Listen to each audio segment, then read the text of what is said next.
What's up, Desktoppers? Xavier Wills here for Desktop Bodybuilding. I'm joined today by Jonni Shreve. Is it Shreve? Shreve. Yeah, man. Shreve. Shreve, not Shreve. Shreve. Okay. Shreve. Martin Fitzwater and Brett Wilkin. Got Marty back first time in, what, 3-4 weeks? Yeah, it's been a minute. It's been a little bit, man. That face has filled out a little bit, which is good to see, man. Obviously. Cookies he's putting on his story, man. He's fucking killing me. Being a fat fuck lately. I noticed you. Do you have a nasal strap on now? Yeah, I do. Yeah, is that just for living at the moment, or? No, that's from all the carbs. You can't. Yeah. Yo, real talk. Why you got a nail strip on your face? Bro, I wear one all the time. You need to try it. You'll quit snoring so much. I promise. I don't snore anymore. I stopped bodybuilding. Oh, okay. Well, that makes a difference. But no. Or quit bodybuilding. That's only two options.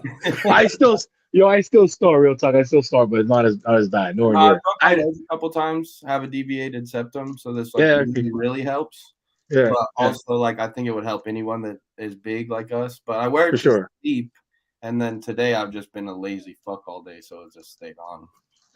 How does it work? Do you pull your nose open and then put it on? It sticks, keeps it open more. Or? Well, so what it has strips of strong plastic in there. Yeah. And then so it's it's made to be straight, and then it sticks to your nose when it does. It's ribbed with adhesive that pulls it out. Yeah. Okay. Yeah. I need that in my life, man. Yeah, you got do, a massive nose. My nose is massive here, but up here it just goes really thin. So I feel like I just can't. You do sound kind of nasally.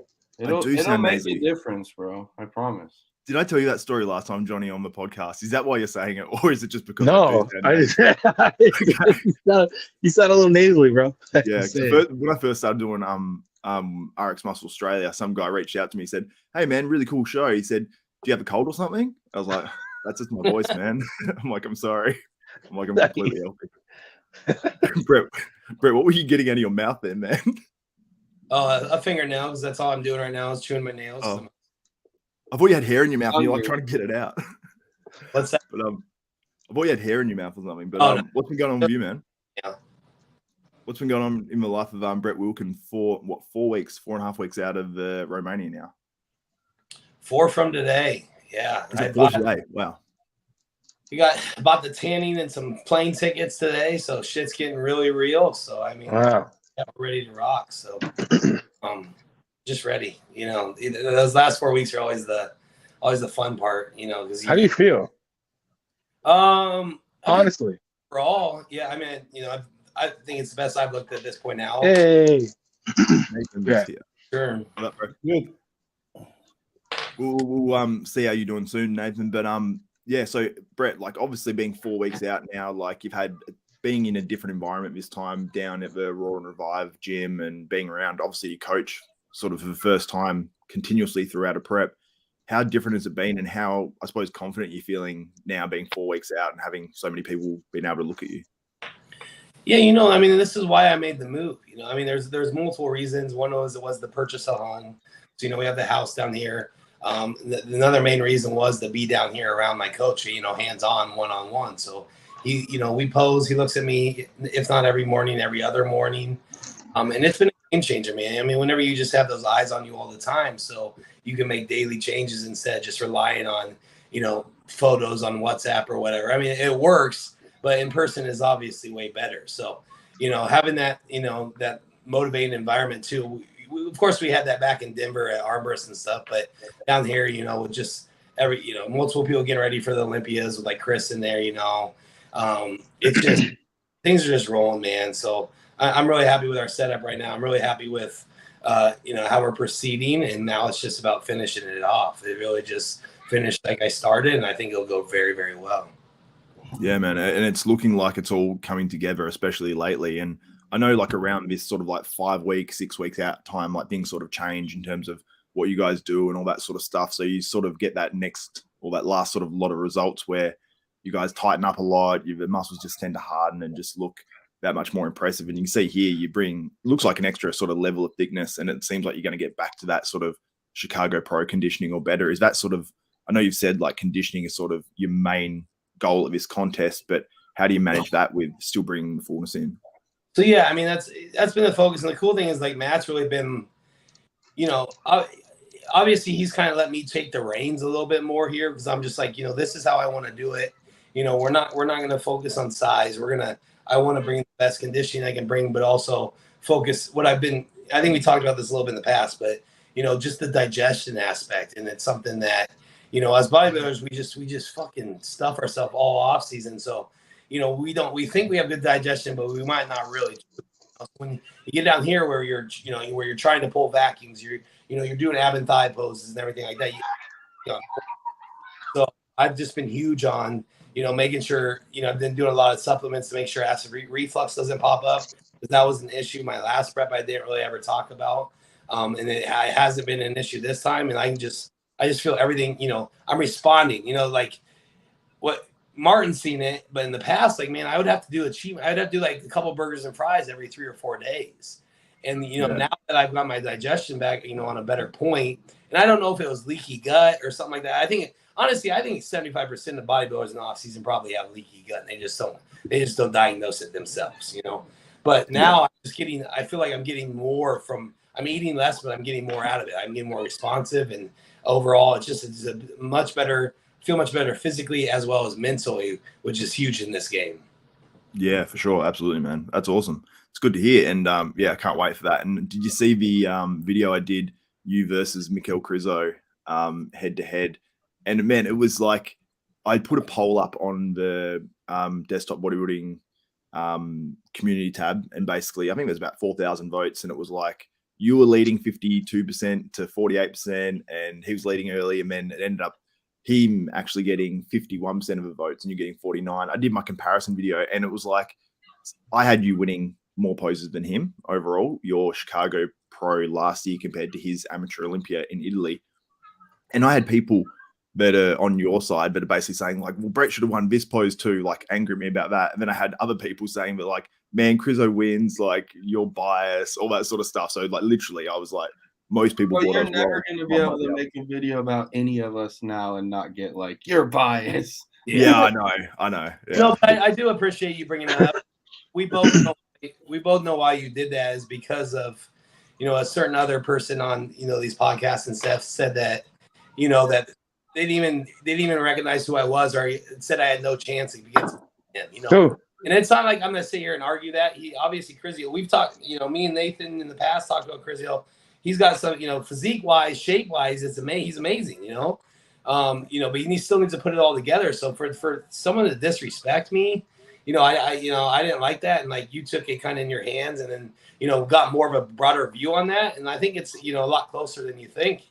And hopefully, you know, we see that come to fruition, and we see that happen down the road here, because I know I'm going to be in nasty shape, and it, you know, he's going to bring, you know, just big fullness and cool body parts, and we'll see, you know, if he does go up lights out of shape, good, you know, hats off to him.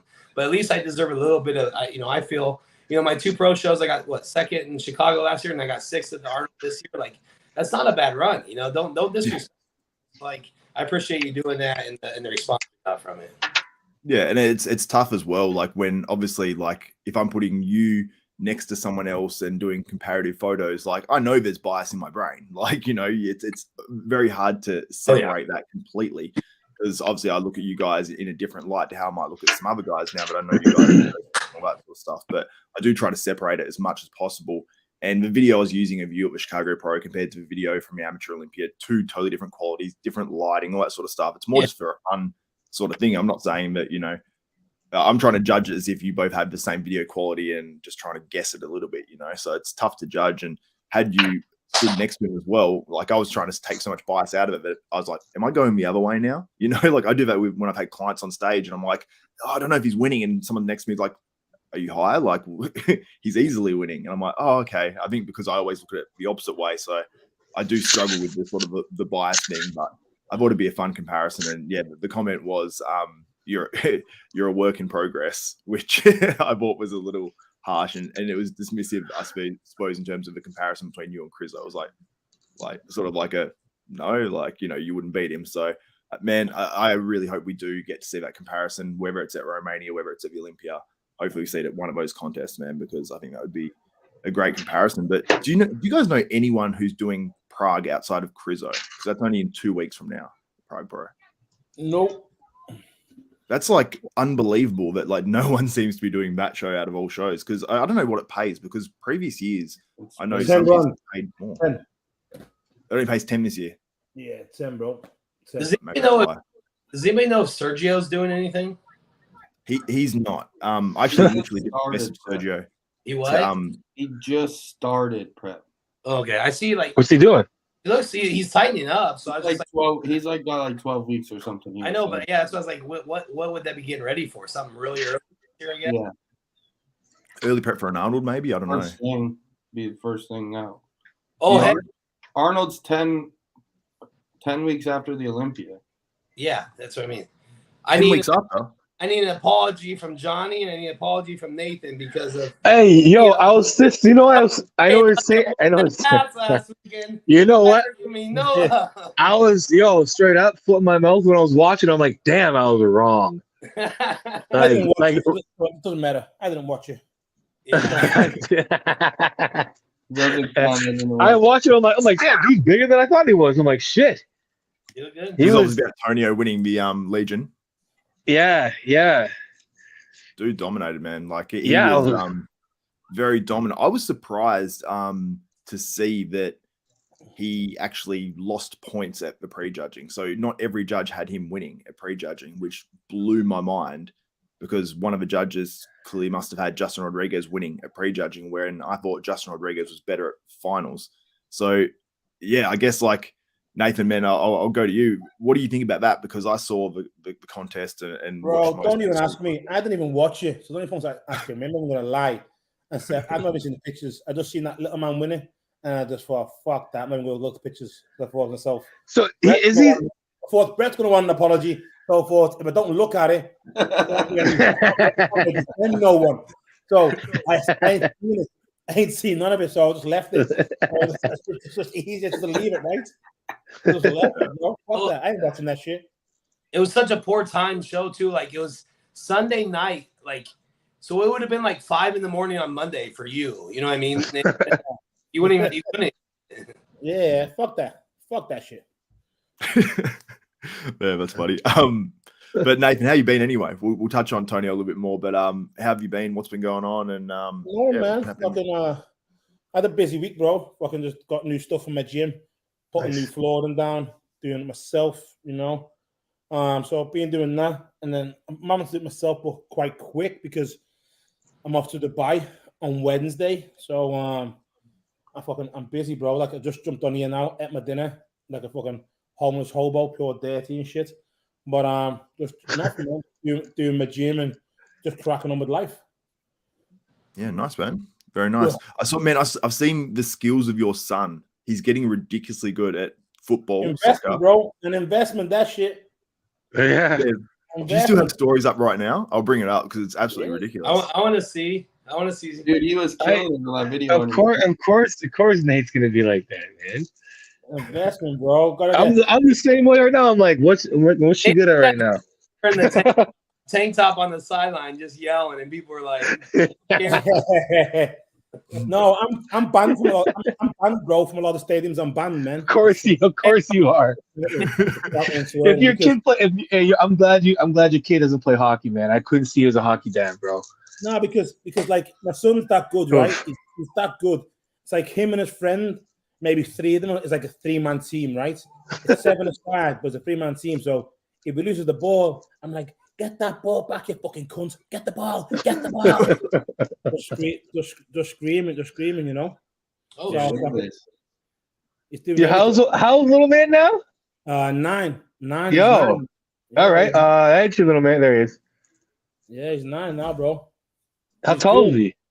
Man, I think he's like fucking, he's in there, he's like large boys clothing. So how tall? Like 4 foot. 4 foot, eh? Yeah. Yeah, man. He's big. Yeah. The motherfucker's big, bro. He's big. You know, like but he's on the he's like look at your man. See that? Look. Yeah. He's just technically intelligent, you know, on the ball and shit. But I told him if he turns pro, for the first 3 years, you know, I give him £500 a week, and then the rest is mine. Yo, what owes me money? Yo, if he says, "Daddy, I want to bodybuild just like you," and he's stuck on it, what do you do? I don't know. But no, but years ago, like soccer or football was cheap, right? Now it's fucking expensive, man. Like he's playing what? He's playing 7 days a week, but on 2 days he's got like a double session privately and stuff. And now my daughter's doing it as well. So they've got like a small bet who goes to an academy first. Nice. Good, man. I love it. It keeps him occupied, keeps him off the PlayStation and shit. It's better. Yeah, man. It's fucking, he's in the garden. He lives it. He watches football every day. Awesome. That's his thing, you know. So that's cool, guys. That's fucking dope. I'm playing the football, so I'll keep the money. Keep the money, will you? Yeah. He's back there talking shit, man. I love it. Yeah. Have you gotten a minivan yet? Have you got a minivan yet? Yeah. No, fuck that. I've got a van though. I've got a van. I don't have a car. I sold my car because I'm going to Kuwait in Dubai. So, but I bought a van just for my quad, for my Raptor. You know. Yeah. I've just been buying more toys, man, bro. I bought a Raptor 700. I'm looking to buy a KTM 300 this week. I like toys, bro. Just fucking few toys, a little buggy and shit. Fuck it. You sort of remind me of one of my mates here in Australia that lives on the Gold Coast, just a lad's lad that loves his toys and loves bodybuilding. Think about it. If it's warm out and you're driving your quad, you know, you can do what you want, right? If police come on you, just fucking flip the plate up and you're gone, bro. You're gone. No speed and point or nothing. Would you ever move? Would you ever move somewhere where it's like sort of like more, I suppose, like a country that's not as cold, like where it's more like tropical beach weather? I like the cold. Because one, I love England, man. I've been to America and Matt's house. I like the South, but America's a shithole, bro. A shithole right now. The country's up in fucking. Is the fucking country crazy? They're all. You guys got angry shit. They're all PC as fuck. You know. They've got more men who believe they can be women there. Women can be men. It's all bullshit there. They've got some fucking crackhead as a president. Fuck that shit. You know. That's it for me, bro. But oh man. I just like England, bro, because for me, plus if it was hot all the time, I'd be on the piss every day. So your guy's not too good either, dude. Because it's cold, right? Because it's cold. I go to the gym. I'm not out, but if it was sunny all the time, I'd be getting on the piss, bro. Drinking, partying. What else to do? Right? Yeah. Fuck that. It must be hard. Yeah, for sure. I feel like the hot weather would not do you well, man. How do Americans feel about that, guys? Oh, I'm not Bro, at all. They're so much. They know the deal, bro. Fuck that. They don't, if they're in New York, they would defend the shit. Because New Yorkers, they're fucking weird. Yeah. Fuck, if you're in the South End or whatever, then you're good, you know. But the rest of them, they lost the plot. I live in Texas. We'll just succeed. See, Martin's like, Martin and right, Nate. lives in Texas. I live in Florida. We're pretty much kind of our own country. Yeah, we're good. Oh yeah. You guys are separate. Bro, I'm team MAGA, bro. I'm team MAGA. Fuck me, bro. That's right. Bro, I don't give a fuck. I am. I wonder if you wore one of those hats on the podcast, you probably get demonetized. I've got a hat, bro. I've got a MAGA hat. Do you? You got a MAGA hat? Fuck yeah, bro. You think I'm gonna support Biden or some bullshit? Fuck that. Trump's the man, bro. Trump is a motherfucker. He's a badass. I like Trump, bro. Fuck that shit. Right now, the Americans have never been so poor. This podcast getting hot, man. It's good spice. That shit, bro. Boom. I'm up here in Canada, just like Jesus. Fuck it, bro. No, I still never go up to Canada with your guy Prime Minister. Yeah, but hey, fuck that. Hey, man. Hey, listen. It's still good up here. Still, Back in the backwoods. I get to go down to your spot, come back up. I get the best of both worlds. I'm fine. I'm not worried about anybody's politics. Yeah. As long as I can live my life, Stay out of my way, man. I'm good. Well, I'm too, since they've stopped all the COVID restrictions finally. Hey, you can't smoke weed in Florida or Texas. Y'all places suck. Number one, I've been there a couple times, more than a couple times. It's because I gotta buy it. Buddy, that sucks. Okay. Delta 9. I'm a Delta 9, whatever the hell that shit is. You mean Delta 8? Okay, so sorry, Delta 8. My bad. Well, Delta 8 is real THC. So sure. Okay. Well, either way, I never call it Delta 9. I just call it just weed. With that logic, we can't take steroids either because they're right. Yeah. Okay. We can take steroids. To us, but we still do. Like yeah, but I'm not gonna get in trouble doing it. No, who's getting in trouble? But it doesn't matter. I can openly be like, yo, man, like back in the day, I can right now be like, hey guys, I'm gonna do steroids. I plan on doing it, and I'm gonna smoke weed while I'm injecting myself, and I will not be in trouble whatsoever. You guys, nah, you're in shit, guaranteed. Just saying. We ain't getting in trouble. We're selling it to the cops. Hey, I'm just legally, I'm just good. I love Texas. Honestly, I love Texas and Florida. I'm actually going to say the back. I love Houston. I love Florida. I love Boca. Oh man, Fort Lauderdale is my favorite spot. I love it. But Australia, man, you guys need to get the shit together. Australia, I'm shit together, man.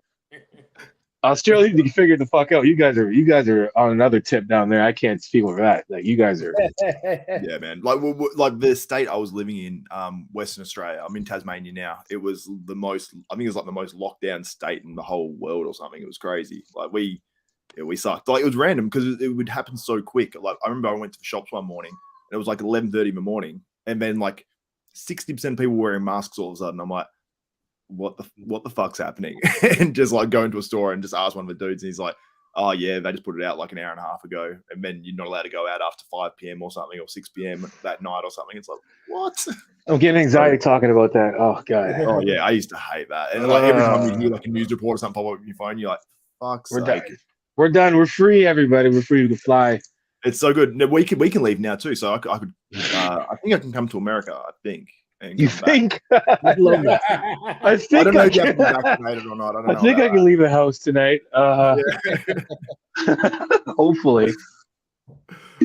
Anyway, we've got a few questions. We've got actually a lot of questions in the comments. So someone giving you crap, Nathan. I'll miss for clear talking, Nathan Diasha. Then obviously you came on the podcast straight after that. But then someone says was hoping for some lunatic Nathan stories. Well, I think we're going to get some. Here we go. David _ the future says, will you ask Nick to join the podcast? So this is like pretty much after I posted up a video sort of discussing what went down. Nick Walker obviously leaving Hostile was a massive sort of topic because everyone talks about, for some reason, it's always a huge topic when someone leaves a supplement company. Obviously, you know about it, Brett, like you were previously with Hostile, and that was obviously a big topic when you left and all that sort of stuff, and leaving the podcast and all that sort of stuff. Nick's come out and said that he's not going to be on the podcast, or he said most likely not, or something like that. And he has appeared on another podcast already, and he said he's doing a few podcasts today, so he's already busy, so couldn't jump on today. But yeah, pretty big news, obviously, because Nick Walker's one of the favorites going into the Mr. Olympia. Obviously, Nathan, you're the same situation as well. As Brett used to be of Hostile, and everyone's saying that Nick is going to join the ex-Hostile or the anti-Hostile podcast. The rejects, right? The reject crew. Woo-hoo. Yeah, the Hostile rejects, as we're known. we should put it on a t-shirt. Probably get copyrighted. But, anyway, I'll go to you first, Marty, because you haven't been with Hostile. Man, it seems like, man, you've mended your bridges with Nick as well, which is cool to see. Like, obviously, he was pretty supportive of you, like leading into Arnold UK, and spoke highly of your physique and all that sort of stuff. I suppose, what's your thoughts on, I suppose, him leaving the podcast, and I suppose who do you think he'll sign with next and all that sort of stuff? Yeah, man, I'm not really sure, man. I think obviously it's going to be a big company that's going to take on somebody like Nick. It's going to be somebody that has a lot of media presence and stuff, I think. So it'll probably take Nick some time, I would guess, to sign with the company. As far as like leaving and stuff like that, you know, I don't really have much to say on that. I mean, I think that was like, really, it was a personal thing that should have been. Don't be shy, Martha. Don't be shy. Speak No, up. I mean, and it shouldn't have been any more than that. We've seen this over and over with athletes in this company. Is for some reason personal stuff always gets out, and then it just tries to make the athlete look bad and stuff. And I think it's ridiculous. And then people wonder why like the athlete's not back on the podcast and stuff. I mean, we've seen it twice here. We're seeing it again with Nick. Is like, why would Nick want to go back on the podcast? You just threw him under the bus to Trigilli. Like, why would he want to come back on your podcast? I think that's kind of ridiculous, you know? So, I mean, honestly, if I was Nick, I would be looking for a different podcast to get on. Oh, did you just say, did Fouad give Nick some tea? Always, well. Wow. So I gotta keep up with this, man. This is but basically what happened, like to summarize it really quickly for people that don't know. Basically, Nick Not really a reported. YouTuber now. He's not a bodybuilder anymore. He doesn't know. There's enough tea over there, man. This is interesting. Fill me in. Well, basically, Nick Trigilli released a video basically discussing what happened sort of thing and what Fouad said to him. So Fouad spoke with Nick Trigilli on the phone. Fouad did confirm it later as well. There was something I think he said in the first video, which I think was just slightly off in terms of like he said that I was going to say Martin, but Nick didn't want to appear at the booths at all at the Olympia and stuff. And Fouad asked him to do an hour and he didn't want to, but it was actually that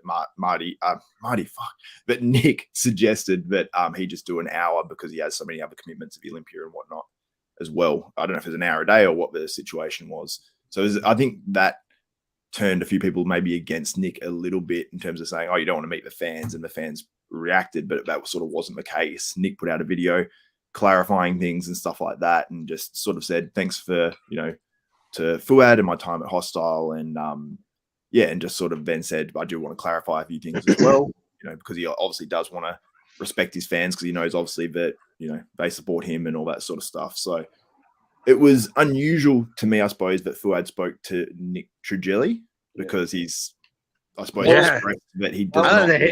I didn't like, to be honest. I thought he hated him. Yeah, so that's why I was surprised. And he said he did that because there was some misinformation out there or something like that. So what's the real story then? So what's the middle story? Like what's the well, it seems like the stories were sort of matched up in the end, I guess, like from what each of them said, but Fouad never released anything out himself. He just sort of I answered a few quick questions on a live that he did. Just sort of confirmed it and said, someone asked, oh, did you really speak to Nick Trigilli? And he's like, oh, that's what he said, wasn't it? Or something like that. Man, so madness, bro. Madness, Johnny. Madness. So Nick left. Bro, So I know bodybuilding shit. No. I know Nick's with. I know Nick bounced, and he's going back with Matt. I know all that. Like I do follow. I got fans. I'm fans of you motherfuckers. All right, chill out. All right. I also get into the rest of the stuff. I knew he left, and there was something going on with the podcast because of that. I've never been filled in. I want to know what the actual story is. Like, why did he? Like, why is he not on the channel? I don't know, man. There is no story really. Basically, Fouad said, work the booth, which you have to work the booth anyway. You're entitled to, right? Now, Nick himself said, look, he gets stressed out. He doesn't want to work too much. His mind's focused, and you got to respect that. Nick said, then I'll give an hour at a time, and then people are like, oh, well, if you have an hour, that's only 60 minutes. You're going to meet 60 fans. Not really. You give every fan fucking 20, 30 seconds, shake the hand, get a picture. You can meet more, right? So Nick was saying, look, I'll do the meet and greet for Olympia. I'll do an hour for Hostile on a Saturday or an hour on a Friday. Fair is fair, bro. Like the guy does not like to go out of his fucking comfort zone. Nick, you can see my video. Nick just stays in Nick's little narrow lane. You respect that. That's the kid he is, right?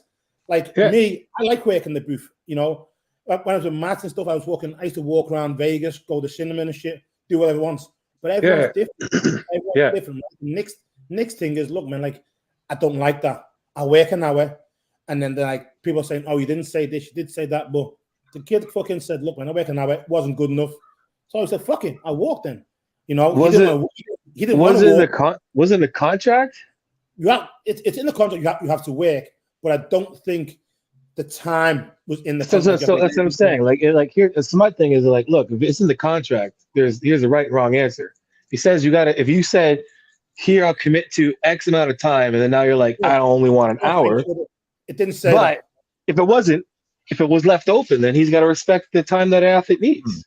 But Nick didn't leave. Nick did not leave, right? Nick said, I'll work it. I want to finish my contract out before it goes. Then are you going to sign next year? And Nick said, no, it's not for me. So they're kind of right, because Forward's probably paying him probably 15, maybe something a month, maybe. It was 6 figures, right? I wonder how much of this kind of nosy bastard. So Nick, hit me, bro. How much you on a month, right? So they were saying it was 6 figures. So obviously, Forward thought, look, you got 5 or 6 months left. You ain't signing next year. That could be 100. That could be 80 grand or something, 80 grand. So I cut my losses, right? Nick was like, I'll do it, but I'm not signing next year. So they're both right in what they've done, So I think it's blown out of proportion, really. But for Nick, man, I've got a few examples of I've got a little inkling. Not that I know him players like we're close, but if I was this big ass, I'd go to BSM, bro. Fuck that. Them niggas got big money and they're coming big, right? Fuck that. Listen, go with the money, bro. Fuck that. You only live once. Go with the fucking money. Now, smart move will be go to Revive, but you go to Revive and Raw. People are then going to start giving Matt and Dom a hard time, saying you're a snake and you've poached them and shit. No, and obviously Nick and Matt have mended bridges, right? So obviously Nick isn't going to get Matt called the snake and shit. So it depends, bro. It depends. Yeah. Marty, what just happened, bro? Not my cell phone. All right. Well, so and now he's not on Fuad's show. Because once you leave the hostile brand, you're no longer a part of the podcast, which is stupid, really, because but to kick Nick off a podcast, aren't there a bunch of guys on there that aren't part of hostile? That kid's a fucking media icon. He's an icon. When he gets top 3 at the Olympia this year, right? More than likely will. The views have got on maybe 100,000. It's gonna go boom. Whereas Forward, I'd bite a bullet and say, look, bro, come back on the podcast. It'd be a smart move to make money, but I don't think Nick will.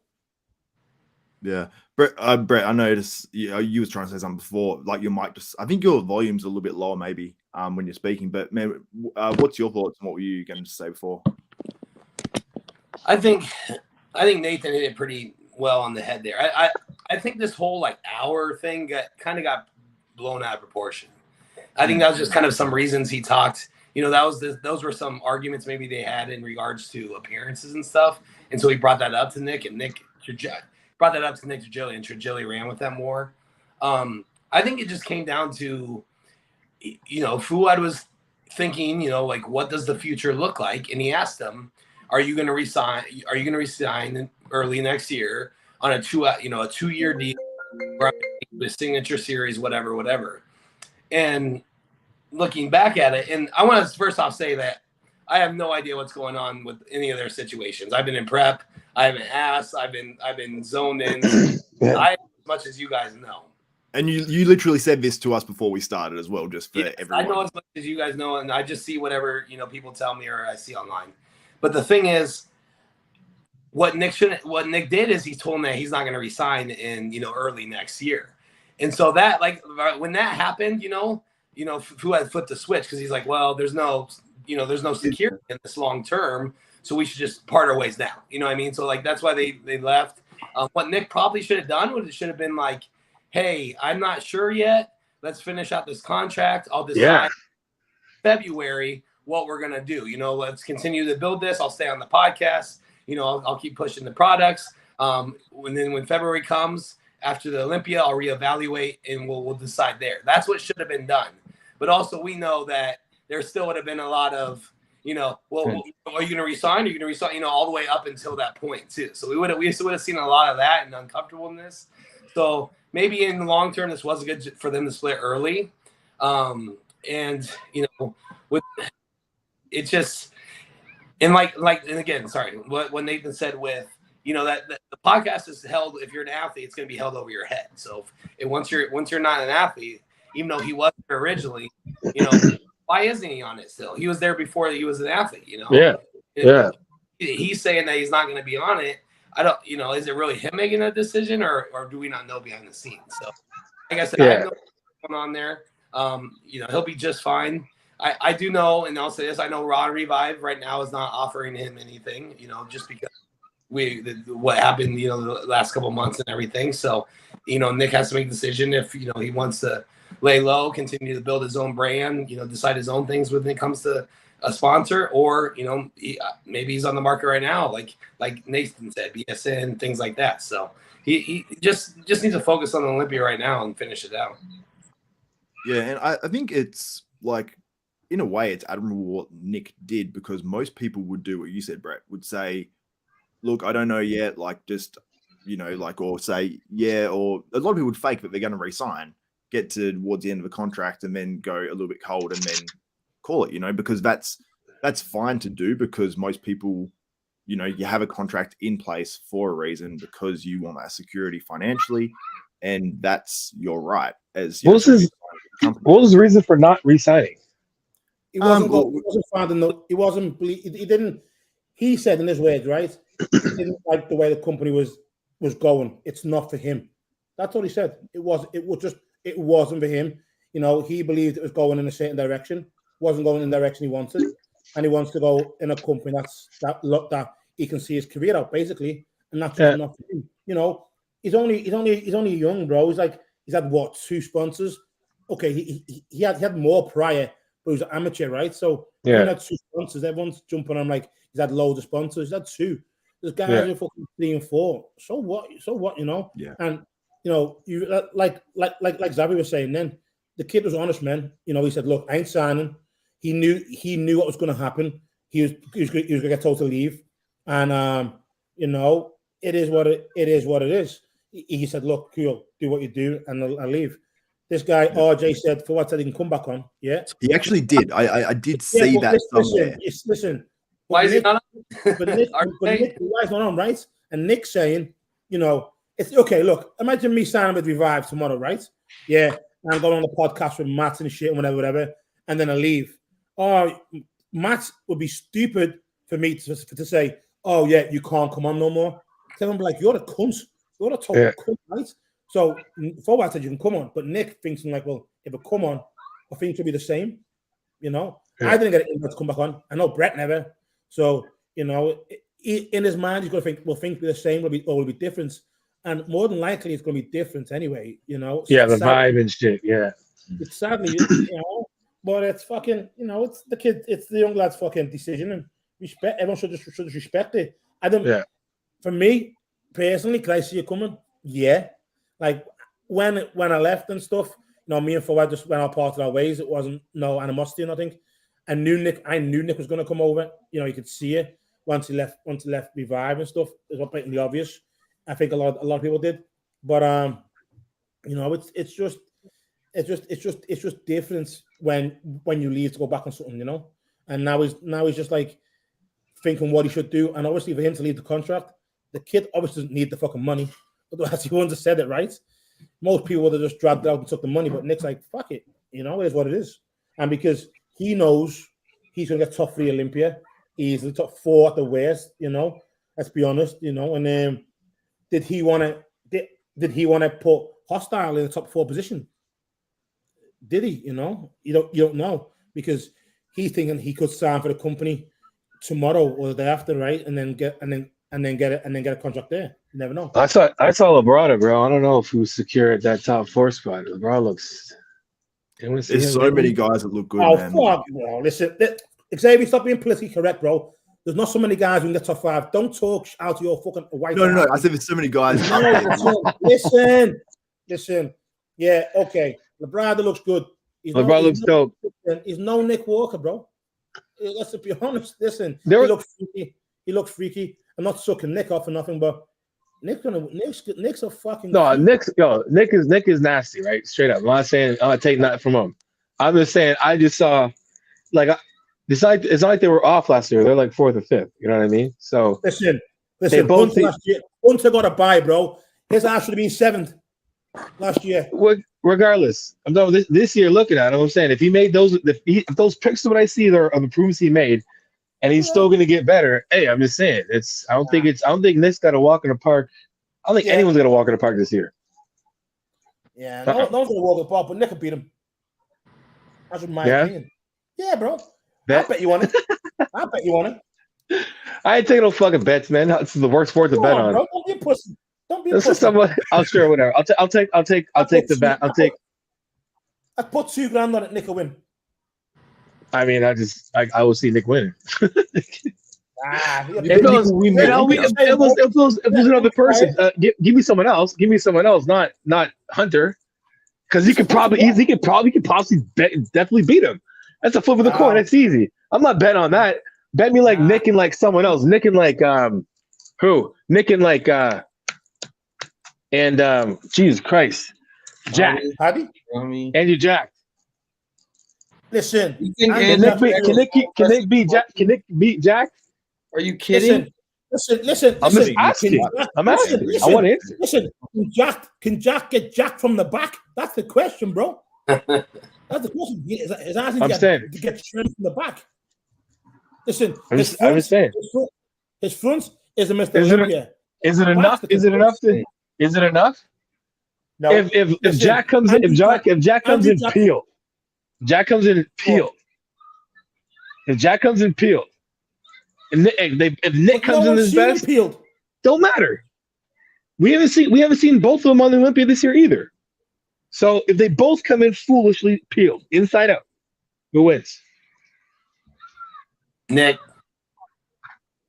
Yeah. Is that because of development? Nick. Yeah. What was you, Martin? Nick? Yeah, but you don't like that black bag of that chocolate bag of milk. No, dude, no, it has nothing to do with that. Either way, he was crazy impressive, dude. He's one of the most impressive humans I've ever seen from the front, but he's still not peeled from the back. And I personally think that when he gets there, it's gonna diminish how much muscle he has back there, which is gonna make him look small next to this fucking monster of a human being. Yo, listen, I ain't taking nothing from Nick. All right, straight up. Nick is fucked. That's what I'm saying. That guy's that's all I can say about that. That guy's got the nastiest physique regardless. I'm saying on stage, when it comes to judges, if he comes appealed, what happens? Is Nick number one?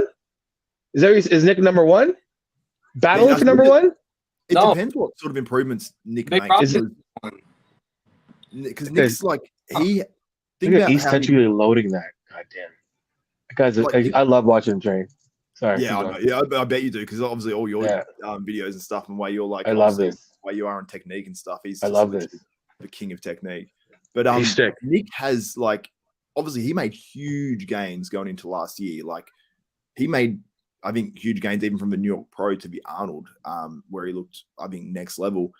And then he's going to make more improvements again. Everyone says that sees him in person, especially as well, that he's just an absolute, literally like his nickname, the mutant. Like he is an absolute mutant in person. So if he makes improvements and keeps his waist the same and comes in, with that extra, I think, detail to his muscle, because he looked, super hard last year, but then on stage, like I think you can see the difference between like a Hardy and a Nick, like the detail through the chest and stuff like that. But I think with another year of training or over a year of training belt, he's going to be looking, I think, even crisper on stage. Brett, who's your top 5, excluding yourself? I'll exclude myself.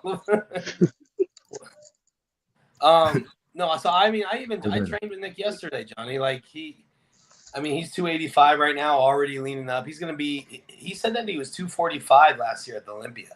I was 240. Granted, he is 5'5".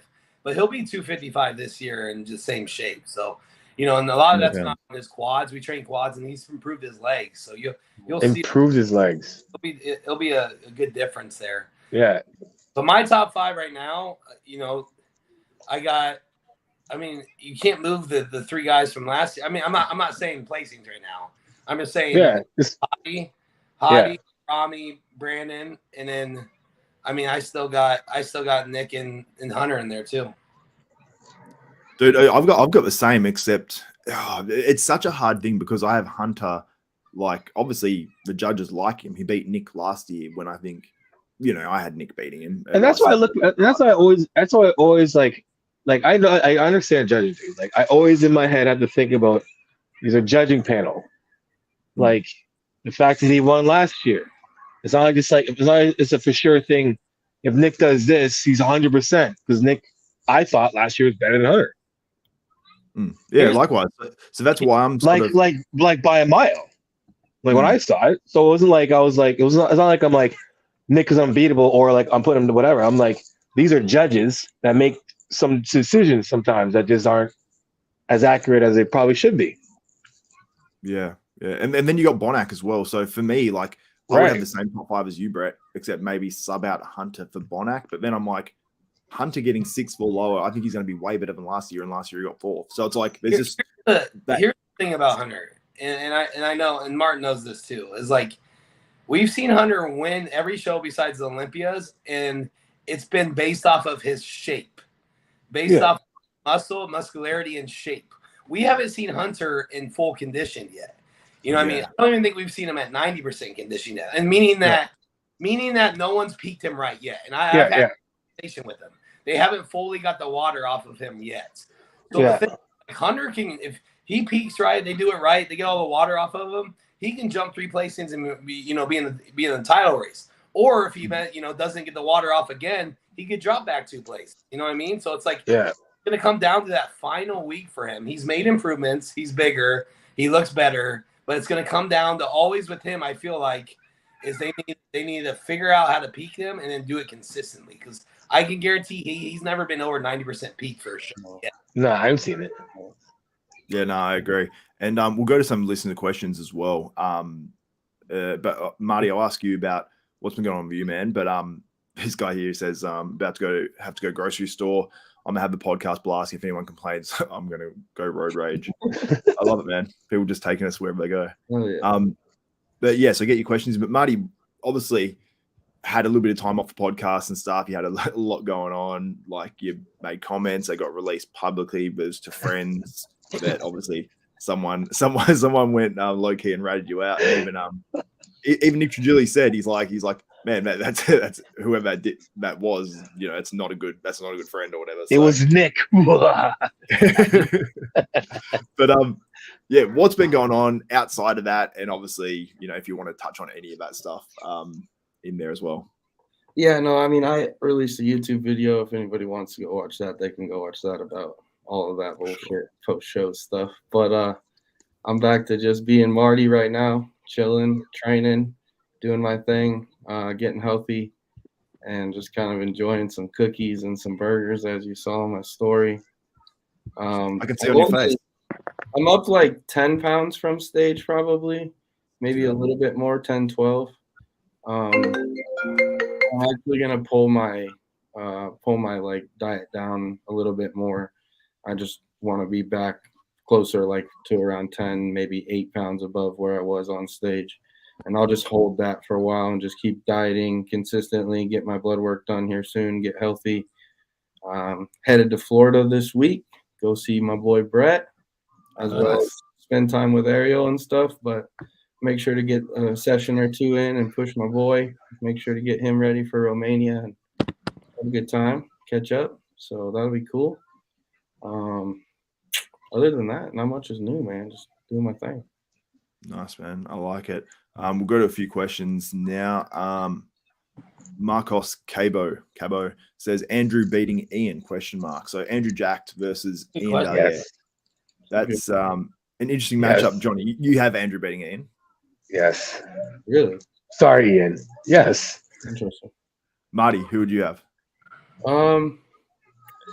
Man, honestly, I think it would really depend on who else is in that call out with them, to be completely honest with you. 2 of them.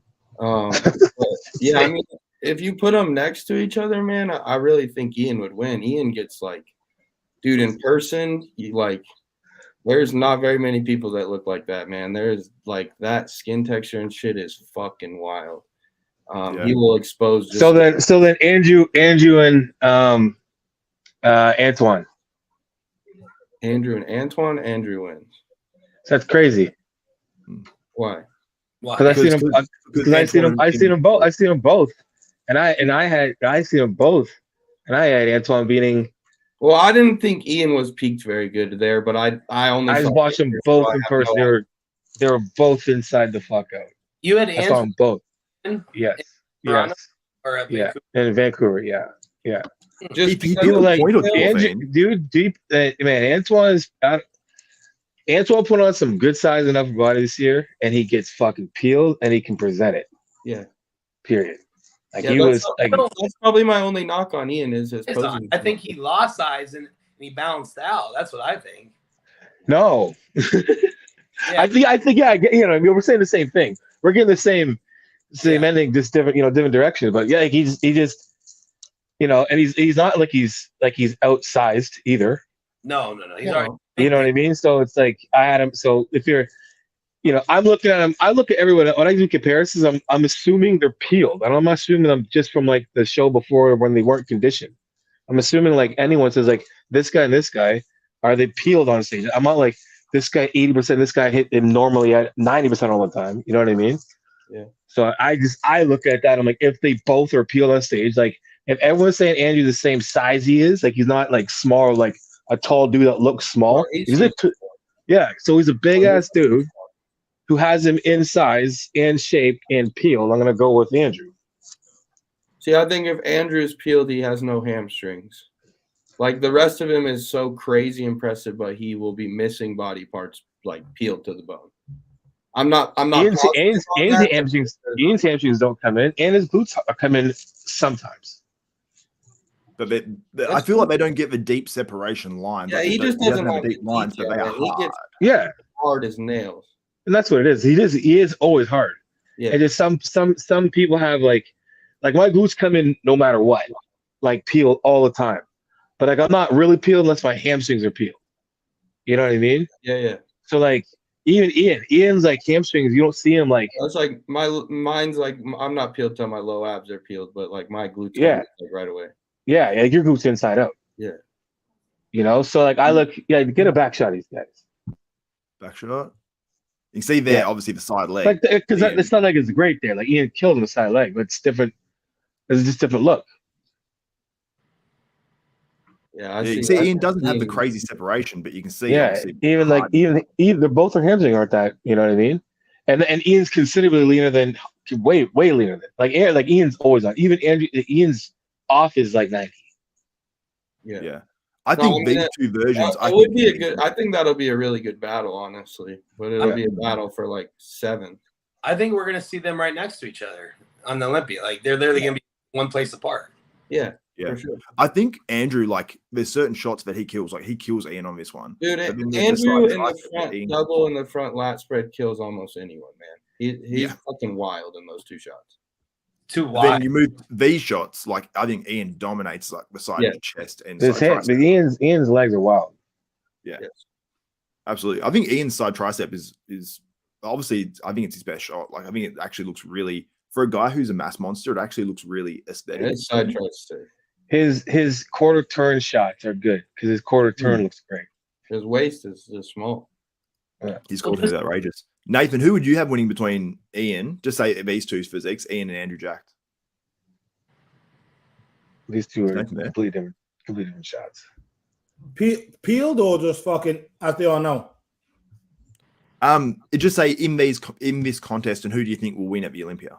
Peeled, man. Why are you setting the bar low?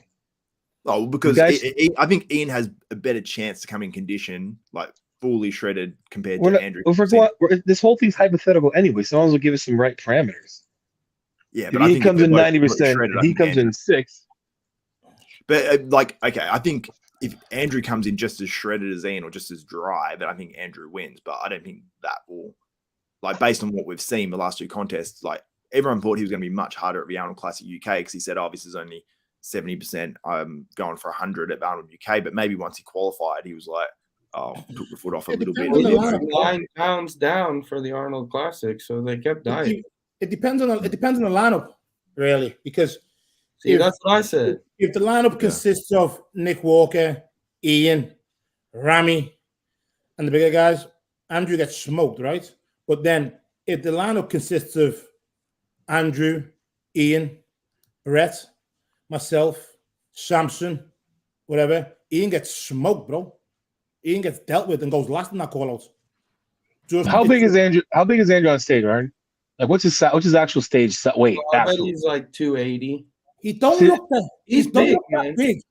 But it doesn't. I mean, it doesn't matter. Like I held my own and I weighed fucking 235. No, just I'm just saying comparison. Sounds getting like comparison. I know, but I mean, like, you just to think about is like, I mean, you can say whatever number you want, but like, he's big in stature and he's a big dude. I mean, I've stood next to both of these guys, right? So like, they're both wildly impressive. This is what I'll say. It's like Ian has consistently shown that he comes in shape every single time. Like, we've barely seen Ian miss as far as being in shape. 100%. Peaking, he's maybe missed a peak or two, but like he's always peeled. We've never seen Andrew peeled. Like, there is a factor of like body parts disappear when you get peeled.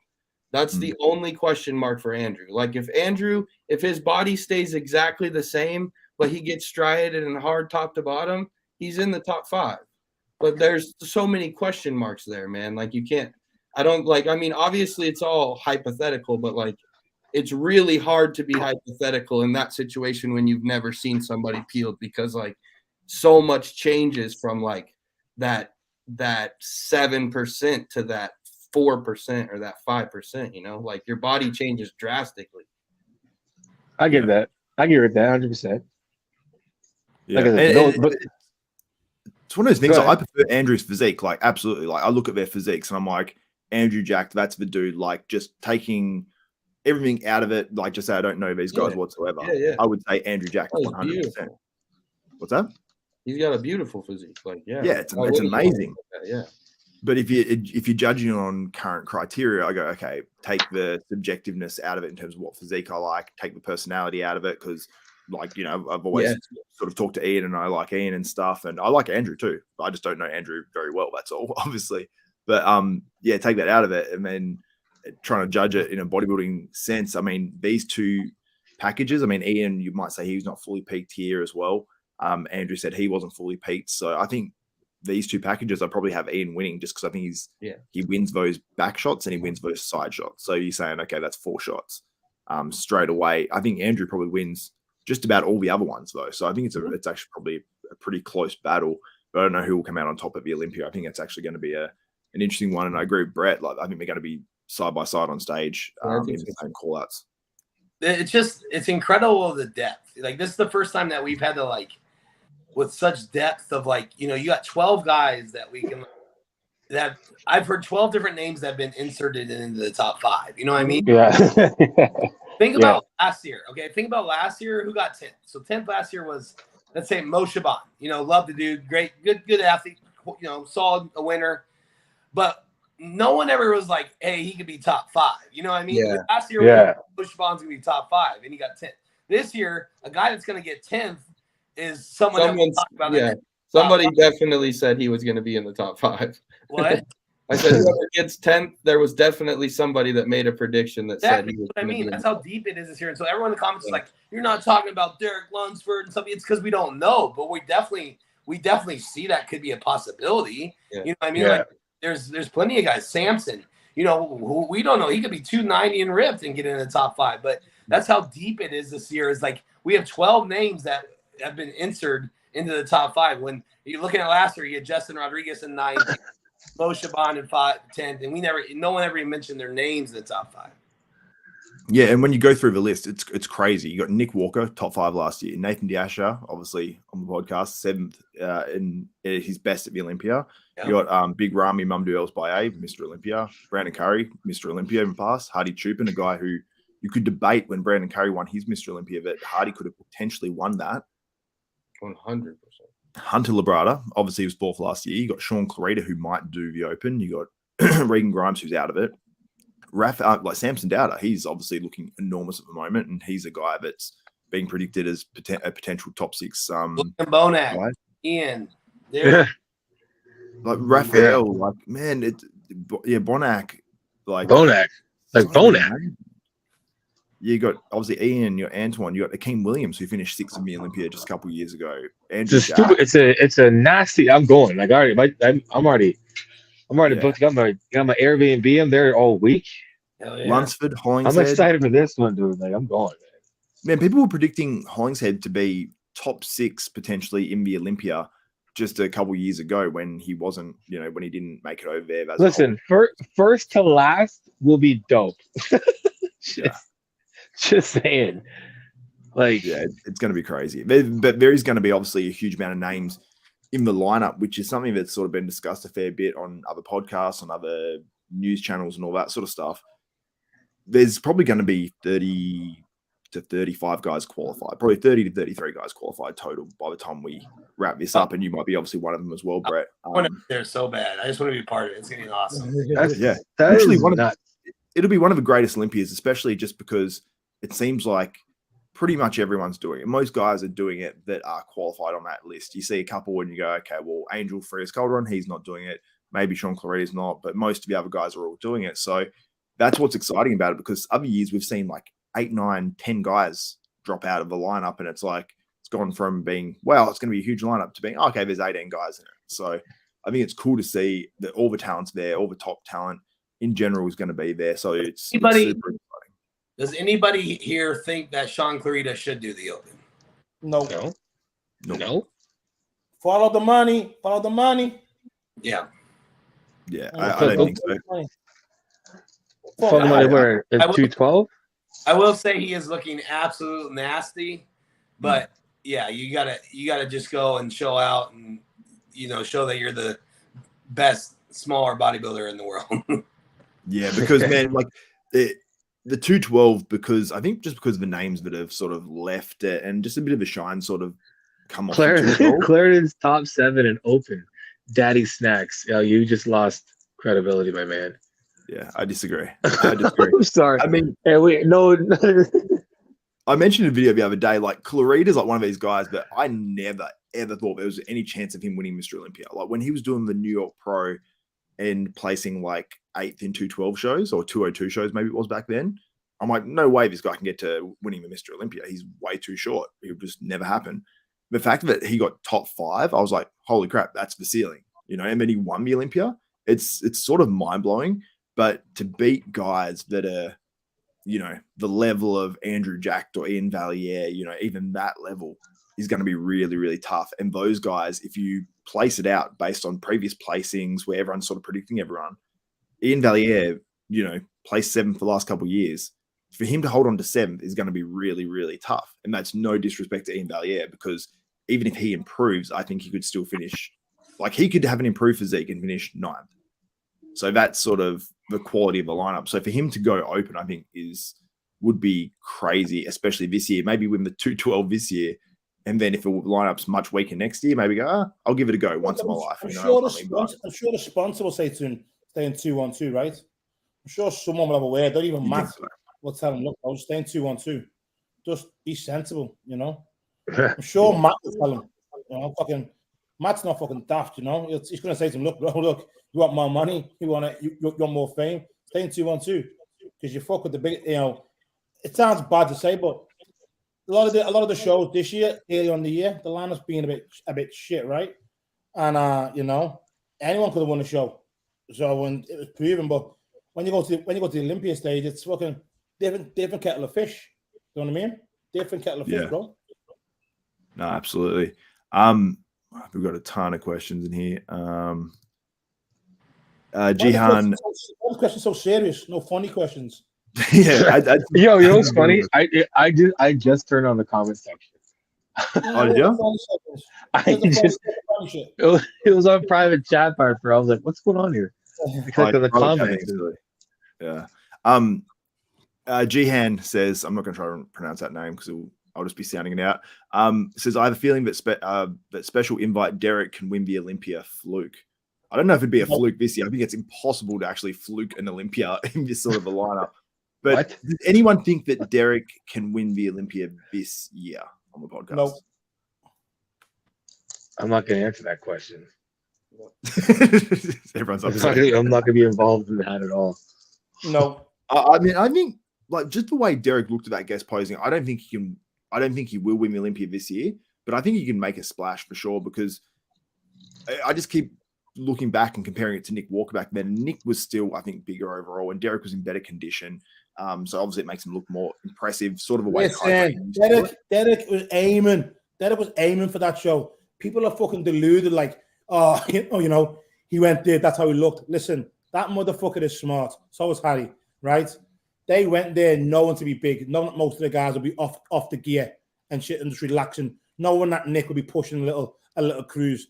They went there full blast, looking like, boom, look at me, because let's be honest, most of Pittsburgh look like a bag of dicks anyway. But they're all fucking off the shit. They're relaxing, it's family time, because it's time to push hard. Derek went there looking like a big motherfucker. The hype went crazy. They knew what they were doing with the invitation. It was all a big fucking scam. Sorry, Derek, I like you, but it was a scam. It was a scam, bro. Yeah, well, I mean, I think that like they knew obviously well in advance that they knew that was getting the special invite, because why wouldn't you? He was just so far over, like in terms of weight, and just the look wouldn't have been. Honestly, I think that he would have had a chance to lose the 212 Olympia had he done it to Sean Clarita, just because Sean comes in so freaky. And if Sean comes in better and Derek, diets down and doesn't look quite as crisp as last year, then it'd sort of be a disaster. Because, like, Brett, do you think dieting away more muscle would lead to a worse physique? The fact that Derek was actually bigger in the off season this year, if he did have to do 212? Yeah, no, I don't think his best looks at 212. No. Even with this off season, it's going to be between 220 to 230. And it was never even last year. You could he lost it. He always kind of loses his legs at the end there just to make weight. Still has great legs. Don't get me wrong, but like his off season legs are nutty. You see the adductor separated with the quad, the serratus, everything. So it's like it's insane. But he definitely has to diet down to make weight. So this will give him the opportunity. The good thing is we will see him as best. I just don't think. I think we need a couple more off seasons of size before we see a top 3 or whatever. And sometimes, like from what I've just seen over the years, like guys getting to a certain size, sometimes just staying at that size longer or staying around that size longer, the muscle just hardens and just looks better. I think even Brett, you've been able to do it because obviously you put on a ton of size and came into that Chicago Pro and was really, really hard there. But do you think, like with your physique now that you've had size for a lot longer, it being an open pro for longer, do you think the muscle will just come in more conditioned with more detail? Yeah, so definitely there's the maturity aspect. I mean, everybody on this podcast has seen that just with time and, balancing that weight for longer. You get more comfortable, you get better with showing it off in the poses. It's a more conditioned muscle as well. But that's also why, that's why Sean Clarita is so good, is because he's put on, let's say, he's put on 3 to 5 pounds a year for the last 16 years, of hard muscle. That's why he's so nutty. But the thing is, he's 190 pounds, 185 each, so that's the hard part. But he's got some of the most dense, nasty muscle out. Yeah, that's it, man. But yeah, what you mentioned about his legs as well, the amount of leg mass that he lost going to some of those Olympias is crazy. Now you can see here at the Olympia last year, it was a much, much better version of his legs than previous years. Like the year before, 2 years ago when he completely gone. Yeah, it was unbelievable. It was I'll type it in. What was it? The 2020 Olympia? And then that's when he left his other coach, and that was the final straw. But like, dude, they were so. I know I said something about him. It was tough for him to make 212, but like that year they pushed him down to like 205. I think he weighed in. He weighed in at 204. Yeah, remember that? He told us that. We were like, what? Why? You know what I mean? What the fuck did you do? He came in guest post in Colorado, and he was like 230 and looked fucking insane. Great. Absolutely great. And then they just tried this, like, we're going to, sometimes it's not all about like, I'm going to out condition everybody. I'm going to run you. We're going to run it into the ground until like it was way too past and he couldn't recover. Yeah. I think this is it. You can see it here where his legs are just so dieted away. It didn't even look like, when he came out, it didn't even look like him. Yeah. I remember seeing it and I was just like, he turned to the back. I'm like, wait, no, is he good? Because you'd see this and you're like, his glutes are in. But now he has the glutes that are like the year after this, his glutes were more developed, much more developed, and still pretty much just as hard. So I think the fact that he his front shots at this year's Olympia, the 2020, which is not, this was the year after, which his front shots were much better. But the front shots from the year before, he looked soft just because he dieted away, looked like just so much fullness and so much muscle. So he was diuretic to the hill. yeah, there was something going on where he just didn't look himself whatsoever. And that's why he dropped to, I think it was 4th place or something. Yep. But yeah, I mean, I think he can shock a lot of people this year, but I don't know if he'll have enough of that just conditioned, hard, dense muscle when you're up against the likes of Hardy Chupin and obviously against the massive Big Ramy. So it'll be interesting though. I thought someone dropped out of the stream. What other comments do we have here?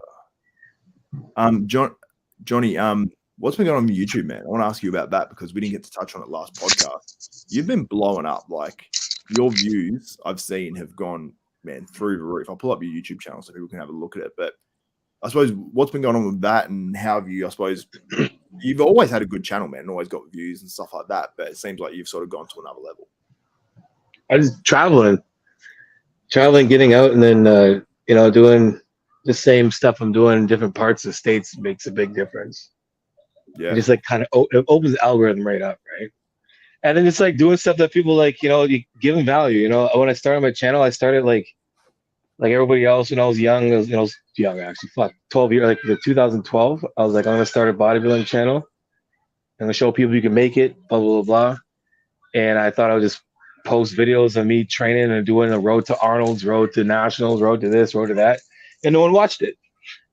And I just realized that people just want information about it's like YouTube's like Google's, like whatever you want to learn how to do it yourself. Learn how to fucking screw a light bulb in, type it in, you get it, right? So, COVID happened, and then I was like, well, people were like, was stuck in the house trying to figure out how to work out. So put out stuff that people want to know that have value. You know what I mean? That's basically it.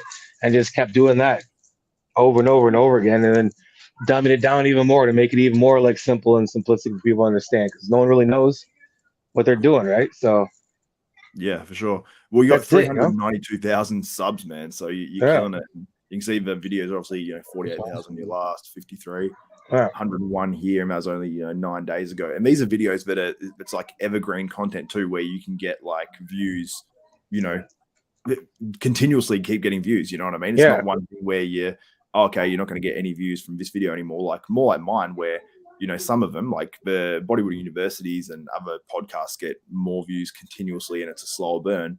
But your bodybuilding news stuff, after 48 hours, it falls off a cliff. Yeah, it just got it makes stay power stuff. Right? You can rewatch videos. I get videos from like 6 years ago that are getting more views now. Because I'm saying basically the same stuff over and over again, but like I know people are coming in, they could say a different way, interpret it better, and you know what I mean. It's basically what I do, and then make it entertaining and funny, and that's it. It's crazy how some videos just go like viral. Like you got this one here: avoid this back training mistakes. It just goes common back training mistakes.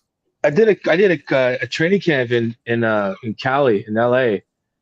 And that was like my first video of just like me, and I just got mad views. And it's just like, it could be like the thumbnail or whatever put out at a certain time, but it's like, it was just like I filmed my training camp, and it got just hella views. And I just started just blowing things up even more. Yeah. So, do you like go like, because obviously some people out here might be trying to do YouTube or wanting to do YouTube. Like obviously, Marty does it, Brett does it, Nathan. I don't know if you're doing it at the moment, but you've done it obviously in the past as well. So we're all sort of in it, in the YouTube sort of game. But like, do you go back and look at these videos and go, okay, what might have worked in this video? Like, did I get any drop offs at any certain points, or any stuff like that? Because I've gone back and looked at some of that stuff, but I probably don't do it enough. It's like it's a lot of work, man. Like, people understand, if you really want to have your channel do something, like if you're not already a known person that's like has interest, you got to like really put more work into it. But like every video you do, you learn, and it's literally by like watching the audience, looking at your attention, how to edit the video to make sure it doesn't drop off. What can we put in there to keep people's attention more? And it's like every video is like, it's just a test. It's a test. You try to get it better and better. even like my clothes, I'm a consultant, and I changed. He's like, why don't you change the clothes you wear? Like, wear brighter stuff. And that makes a big difference, right? So it's, you know, there's lots of stuff you do if you want to actually put into it. If you want to put into the channel and you want it to make it grow to, you know, to the millions, because that's the goal. Like, I'm not trying to stop here. I'll have apparently 1 million by next year, and I can go by faster too, depending on what I do. So it's just like, it takes a lot of planning and being strategic through, like, takes a couple hours for a thumbnail and a title. You know what I mean? Like those, you know, and I got a team. Like my team's like, there's 5 of us that run this whole thing, my online business and my YouTube. And I have to hire more because that's where it's getting to that point. You know what I mean? Yeah. So it's awesome. Like, yeah, it's not just like, here's a video and put it up. You know what I mean? Especially if you have to build yourself. Like, I don't have like that extra, you know, I don't have a name, so to speak, coming into this, to be honest. So I had to kind of like really build myself up to become something. And I just found something that, you know, I found what people can value into or place value into, and people need to learn how to train. So yeah, that's it, man. And for people who don't know as well, you're an IFBB pro and you've competed as a pro, correct? Like in the 212? I was open. I was open my last show. I was prepping for 212 last year. Yeah. I'll confidently say I would have dominated those last 2 shows. Sorry. Confidently say that. Yeah. Yes, 100%. Which shows were they? Tampa and Dallas. Who won, just so we can talk shit on it? I don't give a fuck. I don't give a shit. Go look at the fucking video. I'll have to be as 220 before I leave, and I'll easily drop into 212. And I held my size the entire time, and I fucking caught a stomach virus. Like I was on a podcast with Fuad. And I caught a virus, like, I think like a couple of days before, because it was just starting to happen. And then fucking leaving my house to Tampa, collapsed. And I lucky I didn't fucking leave. Had a fucking stomach virus, but pull it up. Either way, I did the opener for, it's on my YouTube. What's the video called? Go to the Road to 212 or Becoming Leaner Than Greg Doucette. I documented the whole fucking thing. Oh. Getting leaner than Greg Doucette? Yeah, I got a picture. Yeah, go. Real quick, all right? It was good talking to you. Yeah, you too, fam. Yeah, man. I'll see you this week, all right? Take care, bro. Yeah. Thanks for coming on. Sweet. All right, so I'm looking at this video. We'll wrap it up soon too. So get your questions in if you want to ask any questions. All the questions. So is it Becoming Leaner Than Greg Doucette 2.0? Operating 2.0? Yeah, 2.0. Probably that. Pull it up. Yeah, Jonni Shreve. Just look up my name. Jonni Shreve, everything. YouTube and Instagram. It's Jonni Shreve official on Instagram. Is there a video of you posing this one? Oh, it's in all of them. I haven't even shared my screen. Sorry, my bad. Yeah. Okay. Where are you posing? Here, I'll show you this one. Oh, is Greg Doucette literally doing calipers on you? How did you meet Greg Doucette? Did he help you, like, sort of? He lives here. We live in the same area. Oh, really? Yeah. He's about 50 minutes from me. That's cool. Yeah. We're Canadian in Nova Scotia. Nova Scotia. This is what is this? This is the first episode. I think it's on lower quality, so just because I'm doing it. I don't know. Yeah, I'll send you this. This was like, I think this was, when was this? This was 13 days out. Let me send it. Or I'll put in the comment section for everybody. Actually, let me send it to you. I don't think you can put it in the comment section. Where are you sending it? On your WhatsApp.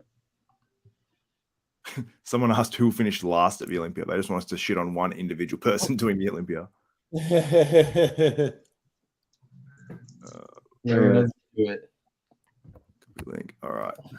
I'll share this. Please ask Dasha if he's going to do the Olympia this year. Greg is just joining Athlete X. Nathan, you doing the Olympia? Agreed. Plus comments. If you do Olympia, where are you placing? Me? Yeah. Where am I placing, or where do I think I place, or where do I know I'm going to place? Where you know you're going to place. I've been in the first call out. Yo, that's 13 days out. Yeah, that's good, man. Was that the leanest you've been? For last year? Yeah. So last year's 212 winner was Tampa. Go to the, I think the back one. Go to the whole page. There should be a back shot of that. That's his front. Yeah. Let's go all my shorts. I have this whole thing, this whole routine done, but it's like it's in pieces. Shorts. How do you choose shorts on here? I don't fucking know. sort by. I don't know, man. What do I search? It's just, I don't know. Just go back. Go to 212. Just put I don't know. It's in there. Oh man, I feel like it's confusing to search shorts on here for some reason. I don't know why. It is. Yeah, it'd be way back, hey. Super back. All the way back. We'll look at it next time, man. But let's get on a few more questions before we wrap this one up. Someone said, lol, Brett saying Nick Walker is 5'5".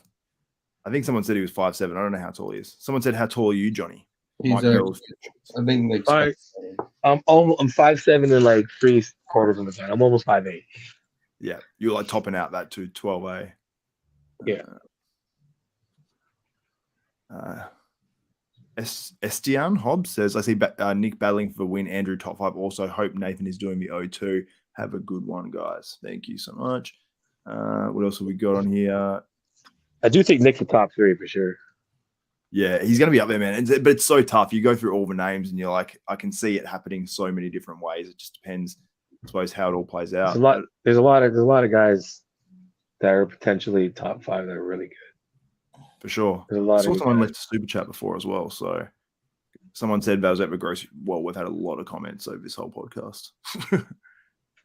Gregory Lewis says, I'm also at the grocery store. Nice.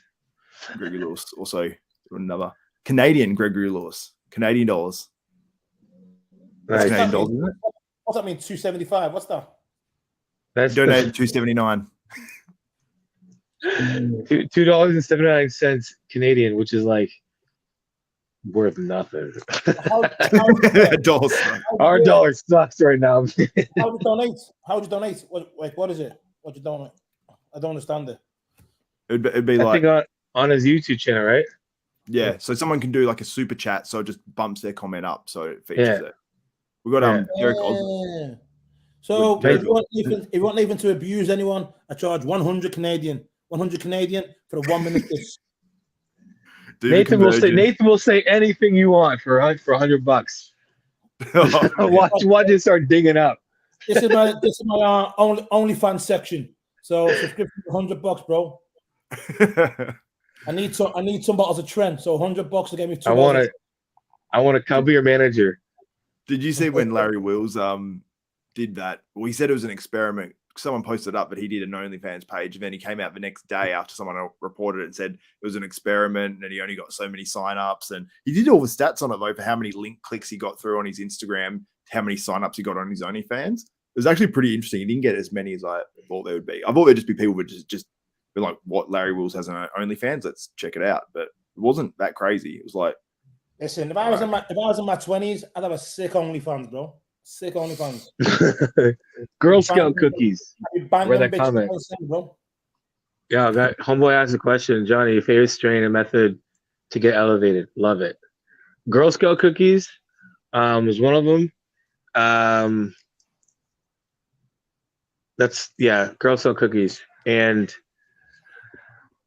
man, I know I'm blunt, man. Just a blunt. yeah, old school, man. That's funny.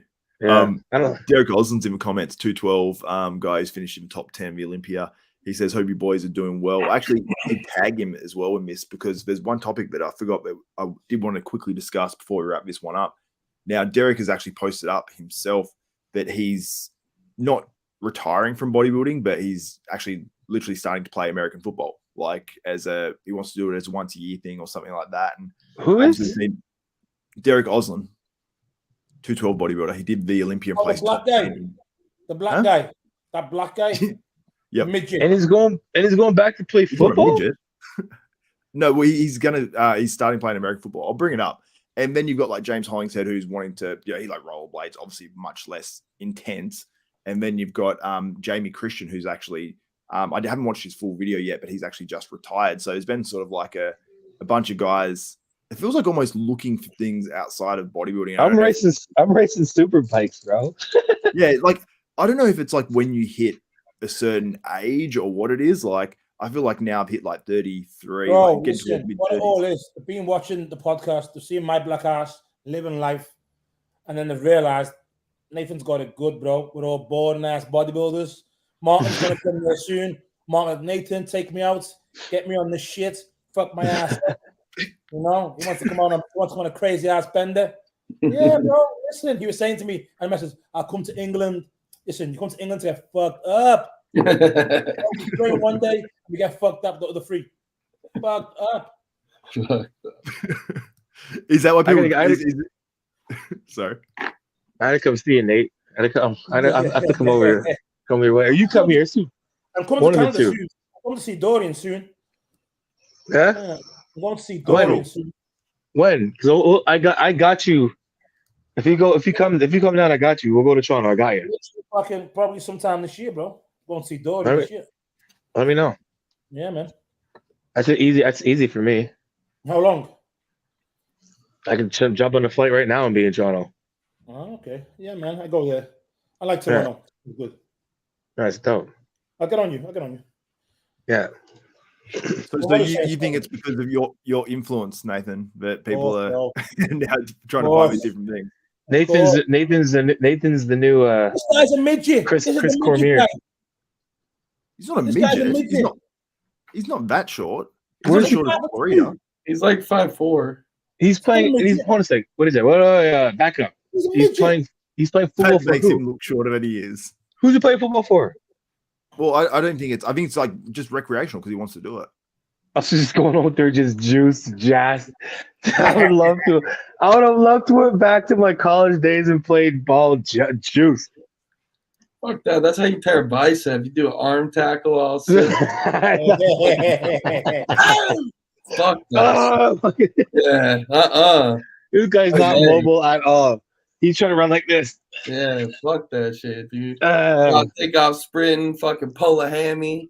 I would have just used Winnie. When you're like T-ball, just one of those two. GH probably not too much money. Not money in college. Oh, you're talking about if he was back in college. Don't do steroids in college, you dummies. It's bad. Did you see the video of Flex Little sprinting against someone recently? I always look at those videos. I'm like, that's what I used to look like running when I'm right there. Yeah. It just I love it. Cardone eats it.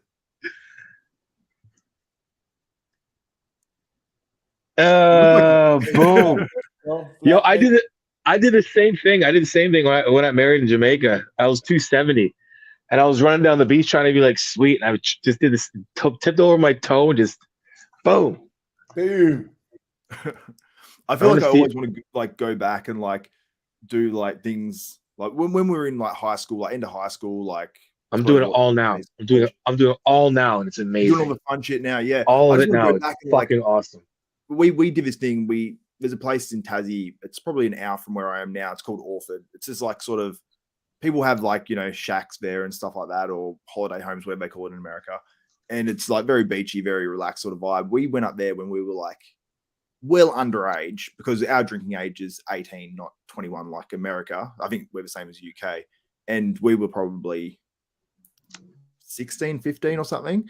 And just like drink like 3-day bender. You don't get any hangover when you're that age, and you just like have the time of your life. It's like you have all these memories, videos, photos, and it's just like the best time ever. And we would like, drink from the time we'd wake up to the time we go to bed, like just party the whole time basically. It was like the funnest time sort of your life, and you think you have not one care in the world.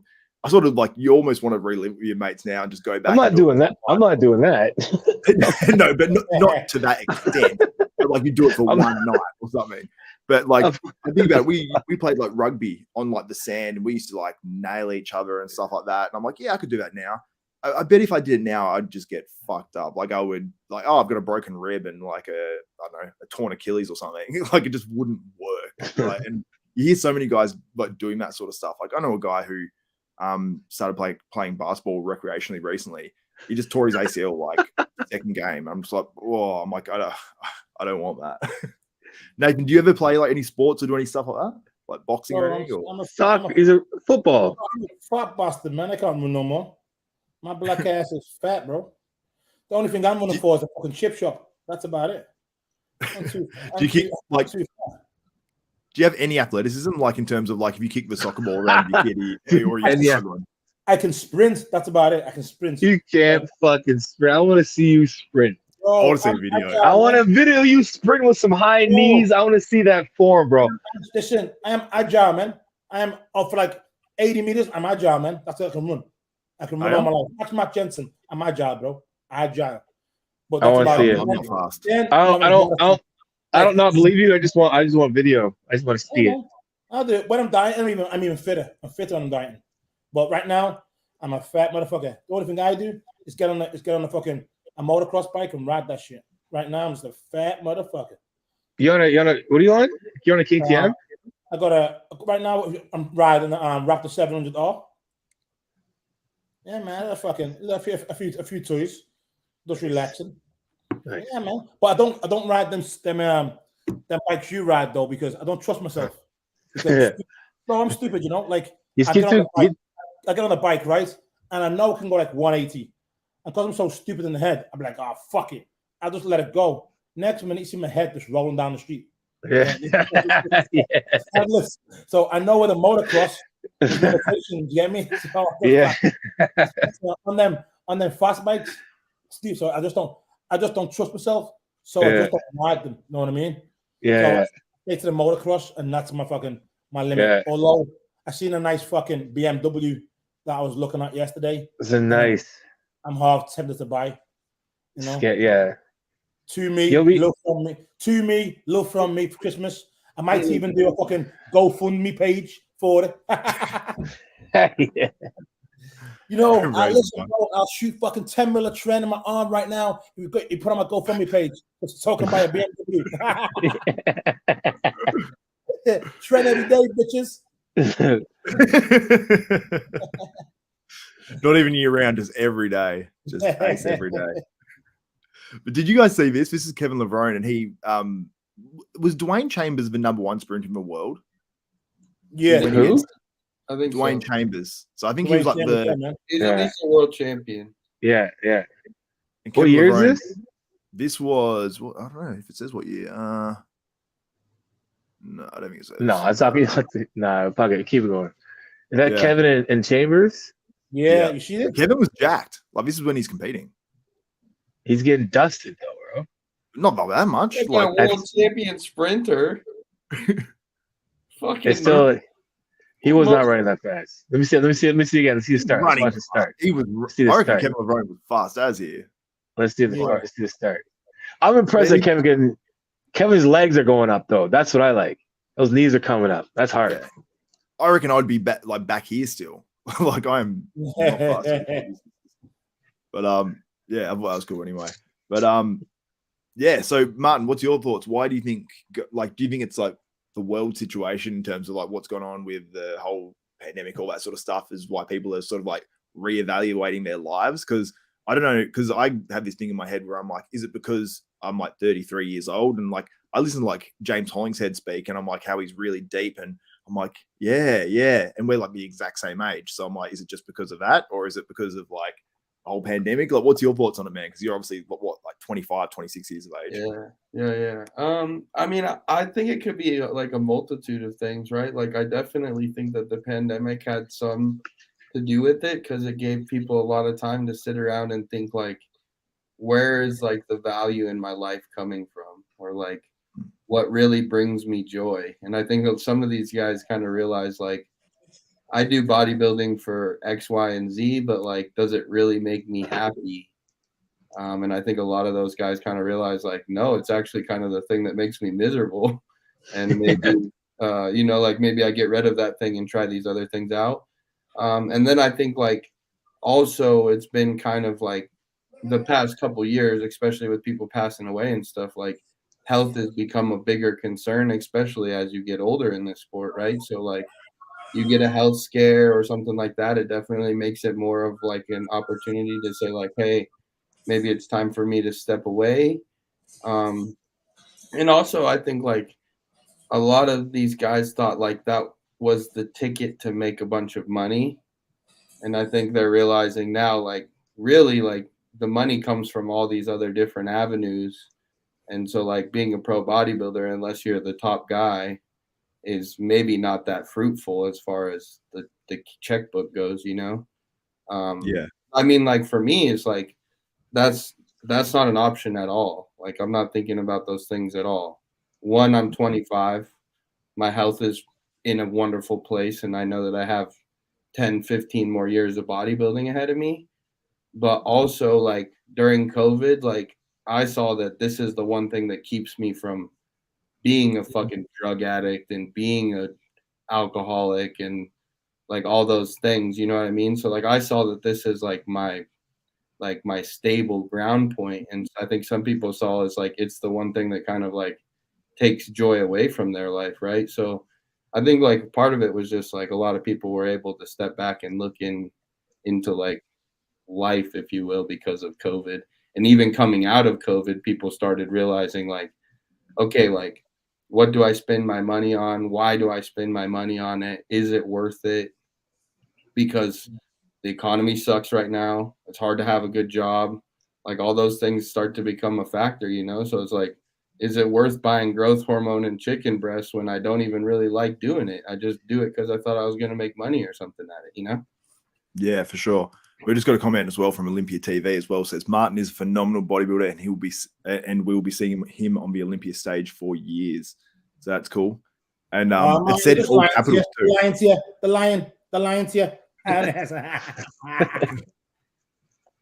But it's definitely said by Terry because it's all in capitals. Yes. Where the fuck's I mentioned then, Tally? Fucking hell, mate. Where's Nathan's mention? Where's my live? You're finished, man. Well, not happy there. Take your ass back to England and stay there. I'm happy. I just come and get the big boy checks, man. That's right. Have you guys seen Primetime Muscle? And it's got Tarek and Chris Cormier on there. It's so funny. I love it so much. Yeah, man. Tarek is good. He's like, Chris, you are in your 40s and you are having erection problems now. Dude, their shit is so funny, man. Like the other day when they were talking to me, and he was like talking about how he never misses would never miss the after party, and how he was the king of starting the after party. And that's right. It's just like, yeah, fuck the Arnold post show. I just started going to the club with my posing trunks on. It's so funny how like we had Chris on here and he was talking about how he built his confidence up by literally just going to clubs, ripping his shirt off and just dancing and posing. I'm like, that is a different way to do it, but man, whatever works for you. I blame Chris with me, bro. Chris is a bad example. Don't follow Chris. I just you not hear me say I call you the new Chris Cormier earlier. That's what it was, bro. Listen, right? Chris was the only bodybuilder who give me any time, right? Yeah, bro.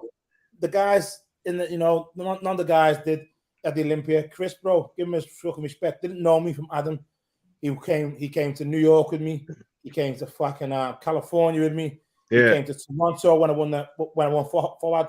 He was there every time, bro. And then he's like, "You getting fucked up?" I'm like, "Yeah, motherfucker, yeah." Like, all this crazy antics and shit. Chris is the man, bro. He's the man. Chris is the shit. Yeah. That's funny, as that's hilarious. Awesome, sweet guys. Do you guys want to promote anything before we wrap this thing up? Jonni, actually, I want to get your opinion on why you think people are, I suppose, retiring, finding different things. What's your thoughts on it? I don't know. For me, I'm competitive. That's what gets me up every day, being competitive. So, have you transferred that from like bodybuilding into your YouTube channel? No, that's business, and I love that. That's gonna go. But like super bikes and shit, and like I found there's something else that I like to do that just says like kind of. It's not like I stopped bodybuilding because I can't be like I didn't do it because it's safe. It's like I'm riding a bike that's it's like It's kind of not that safe either. But for me, I'm competitive. That's why I did bodybuilding in the first place, because I wanted to be competitive. I couldn't play football anymore. Now I'm not bodybuilding anymore. I need something that's competitive. You know what I mean? So I haven't stopped playing football in my head. I've found a way to keep that thing going, and that's what I'll do probably until I'm dead, right? So that's why I'm doing it. For sure. And it's funny, like seeing more and more guys transferring their interest from bodybuilding into other stuff, but still having that interest for bodybuilding. Yeah. Like, I love bodybuilding, dude. Johnny, I was like, love it. Huh? Johnny, would you ever do any fighting and shit? Like some white collar shit? I've done I fought, like I did jiu-jitsu and Muay Thai, and you know what I mean? I boxed and stuff, and that's what I was gonna do before I started bodybuilding. My brother talked me out of it. He's like, "There's no money in that." He's like, "And you got to cut down to this." I was like 195 when I finished playing football, and then you know what I mean. So this bodybuilding, then I was like, "Oh, let's do that." It's like, and that's what I did, right? So now I'm like, I would love to fight, but I just don't got. Nah. Yeah, fuck shit, bro. No, I would love to. I would love to beat the shit out of somebody. You know, like legally, you know what I mean? But I can, you know. It's just a way. Any way I can just I can still be an athlete. You know what I mean? I find if you're an athlete, you're a different breed. You just want to just tear something up. Find a way to keep doing that, right? Yeah, I'm the same, bro. Once I finish this shit, in a couple of years, I'll do some fucking. Got a few little goals I want to do. You know. Yeah. Like marathons and cycle a few thousand miles. Marathon. Yeah, right. Yeah, man. Even Martin, you were an athlete, weren't you, Martin? Man, I'm gonna get into I'm gonna back to fighting again, bro. I'm gonna fuck niggas up. I love sports, bro. That's why you know exactly. I run my mouth all the time. Fucking right. Yeah, that's it. Hell yeah. Right? No one's judging me, right? I can just go in there and knock the fucking shit out of you. And you know, if I'm a dickhead, I'm a piece of shit online, it don't matter. So I'm gonna smash up your ass in. You know what I mean? That's why I like to talk and shit. That's why I was laughing. I'm like, yo, I come from a sport. That's what you're supposed to do. You guys are crying about getting talked shit about? Like, what the fuck? Like, when I first got into bodybuilding, it was like I was competing against Greg Doucette. My first guy I was competing against. It was like, you got to beat Greg Doucette. I'm like, what's up, man? I'm like, so you got to beat him, and he keeps winning. I hate that dude. He keeps winning all the time. I'm like, huh? I'm like, you guys are mad at the motherfucker because he keeps winning. I'm like, that's what you're supposed to do. Yeah, I'm like, what are you talking about? What sport am I getting into? And that's just my mentality. So when I hear people talking shit, I'm like, hell yeah, like we should be talk shit, like make this thing spicy, right? That's what if your feelings are getting hurt. Listen, imagine, right? Figure it out, man. Listen this. I reckon, put it to the test, right? Just me. All these online feuds, right? After the Olympia, niggas just put it on there. You got a little ring or something, and just go at it, bro. I'll just take some fucking heads off, bro. I don't give a fuck. I'll just lay niggas out. I would love it. Imagine that, though, right? You go in the Olympia. Imagine this. You go in the Olympia. Martin's talking shit about me. He beats me. I'm like, listen, you piece of shit, right? And obviously, January comes around to February, just rolling around in a cage, bro. Knocking two shits out of each other. Right? Just knocking two shits out of each other. That'd be sick, bro. That's what they used to do in the 70s, bro. But they just would handle it in golds, and they beat the shit out of each other. But it's actually Nathan. It's something I've thought about. I'm like, how much money would it take, like, to get like Phil Heath and Kai Green in a ring fighting together? Those guys are fight, but I would love to just throw some money down for fucking free, bro. I fucking free. I let people punch my face for free. Fuck that. Yeah, bro. Yeah. If I'm gonna hit you back, you can hit this good face as much as you want. If you can catch it, that's it, bro. That's it. Right? I wonder how many guys, if they were fighting straight after the comp, how many would actually train a little bit for boxing while they're prepping for like an Olympia, if there was like a fight that I was doing. Like doing both. Like instead of cardio, they're just like hitting the bag. I would like to see that. If you can hit the bag as cardio during prep, you're not in shape. No way. Oh, yeah. You can't. No, there's no way. If you can hit the bag, if you're hitting the bag at like 2 weeks out, hey, bro, if McGregor, you're not in shape. All that weight, then there's no way you can. You look like a fucking skeleton, dog. think about fitness chicks too. They're doing those routines. That's what blows my mind, man. Like They don't get it. They don't have to be as lean though, but they're still nuts. they're pretty shredded. It's still like, nuts. They do. It's nuts. Yeah, Yeah. fuck that. Blows my I mind. hear that like every day. I'm like, what the fuck? Yeah, that's why. Like, I'm like, you'd be crazy to get into fitness because unless it was paying a lot more, or like you was obviously a gymnast in the past, you know. I coach a couple, man. That's fine. But yeah, crazy. Anyway, guys, thank you so much for doing this episode of Bodybuilding University. It's been killer. It's actually been probably one of my favorite episodes of all time. And yeah, everyone's on the same vibe, and I'm enjoying it. So, guys, do you want to? Actually, I want to just let everyone know, check out these guys' social medias. Brett's is down there as well in the description below. I've got everyone's social media and their YouTube channel. So go subscribe to all of them because these guys are doing this podcast not because I'm like paying them or anything. They're doing it because just, you know. Well, I like to put it out there. Just first time out there. Xavier's not paying me. My electric bill is going through the roof. Now I have to pay electric for the first time in 5 years.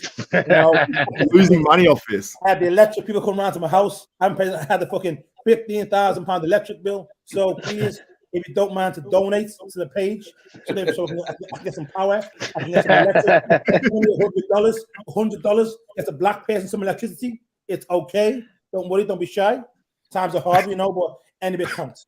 The lights behind you are just running off just batteries and stuff like old batteries.